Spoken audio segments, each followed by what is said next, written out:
Una sa ating mga balita, binigyang diin ni Pangulong Ferdinand R. Marcos Jr.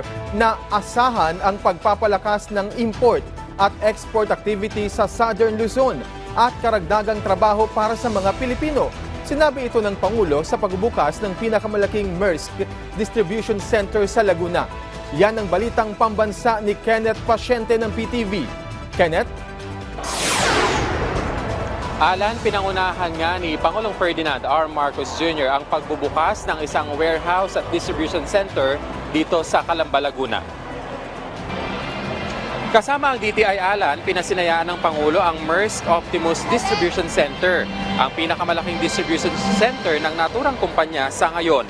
Ayon sa Pangulo, malaki ang magiging papel ng establishmento para mapalakas ang supply chain lalo na sa Southern Luzon.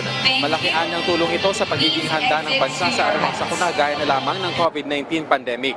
Ipinunto pa ng Pangulo na magbibigay daan ang establishmento para mapalakas pa ang ekonomiya, gayon din ang pagbubukas ng oportunidad sa mga lugar kalapit nito.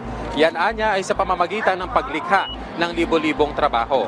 Ang Maersk Optimus Distribution Center, Alan, ay may lawak na 10 hectares. Mayroon itong 76,000 pallet storage capacity na magsisilbing transport hub para sa Central Luzon.